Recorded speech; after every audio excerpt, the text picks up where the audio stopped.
Everyone, welcome back to my channel Rupai's vlog. তোমরা সবাই কেমন আছো? আশা করি ভালো আছো। আমিও ভীষণ ভীষণ ভালো আছি। তো ফাইনালি তোমাদেরকে বলেছিলাম যে কিছু ভিডিও নিয়ে আসব, আর এবার পরস্পর ভিডিও পেয়েই থাকবে তোমরা। আর এটা দেখতেই পাচ্ছ, এটা আমাদের কলকাতার মধ্যে পড়ছে, আইটিসি সোনার বাংলার অপোজিটে, যেগুলো রিসর্ট টাইপের, যেখানে অনেকেই আসে আর কি, থাকে হোটেলে। তো সেই রুটটা দিয়ে যাচ্ছিলাম। তো ফাইনালি কিন্তু আমরা তিরুপতি যাব বলে বেরিয়ে পড়েছি। আর এটাই দেখতে পাচ্ছ, আমাদেরকে তো স্টে করতে হবে, তাই আর কি আমরা এখানে এসছি। এটা হচ্ছে পুরী, আর এই পুরী থেকে আবার কোথায় স্টে করব সেটাও তোমাদেরকে বলবো। কিন্তু এটা পুরীতে এসছি। আর পুরীতে নাকি বলে যে কি রাম লিখলে, পুরীতে না মানে সমুদ্রের ধারে রাম লিখলে নাকি জল দিয়ে মোছে না। তো আমি এটা ট্রাই করে দেখছিলাম, তো সত্যি মুছে নি একবার। আর এই দেখো এইবার যেটা লিখছি, তো এবার কিন্তু সত্যি সত্যি মুছে গেছে, কারণ আমি অনেকটাই নিচুতে লিখছিলাম।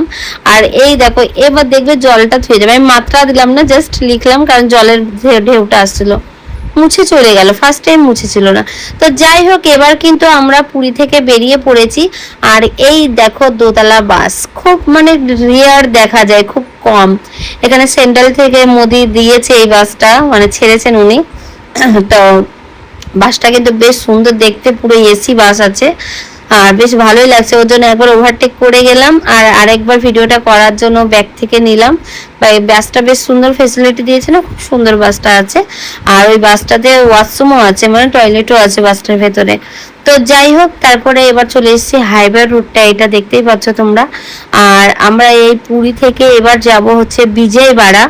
তো দুবার স্টে করতে হয় আর কি, দাঁড়াতে হয় তিরুপতি যাওয়ার জন্য। তো ফাইনালি কিন্তু আমরা পুরী থেকে বেরিয়ে এবার আমরা বিজয়বাড়ার দিকে রওনা দিচ্ছি।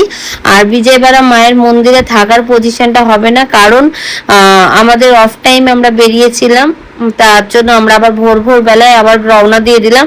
ফেরার পথে বিজয়বাড়া ঢুকবো, সেটা তোমাদের সঙ্গে শেয়ার করব। আগে চলো রওনা দেওয়া যাক তিরুপতির দিকে। তো ফাইনালি দেখতে হলে, পুরো ভিডিও দেখতে হলে কিন্তু আমার সঙ্গে থাকতে হবে। আর তিরুপতির জায়গাটা ভীষণ ভীষণ সুন্দর, ধারণার বাইরে। রাস্তা দেখো না, এত সুন্দর রাস্তা যে ড্রাইভিং করবে তারও মজা। মানে না রাস্তায় তেমন বাম্পার আছে, না কিছু আছে, না রাস্তায় গাড়ি ঘোড়ার অত্যাচার আছে, কিচ্ছু নেই। আর এত স্মুথলি রাস্তা, দারুণ রাস্তা। পাহাড় দেখো না, পাহাড় দেখে মন ভরে যাচ্ছে। আমার তো ভীষণ পাহাড় ভালো লাগে। আর সেই পাহাড়ের উপরেই যাব তিরুপতি বাবার মন্দিরে। তো ভিডিও তোমরা যত শেয়ার করবে, কমেন্ট করবে, যত লাইক করবে, আশা করি জানি বালাজি তিরুপতি তোমাদের সবাইকে ভালো রাখবে। তো চলো নেক্সট ভিডিওতে আবার আসছি।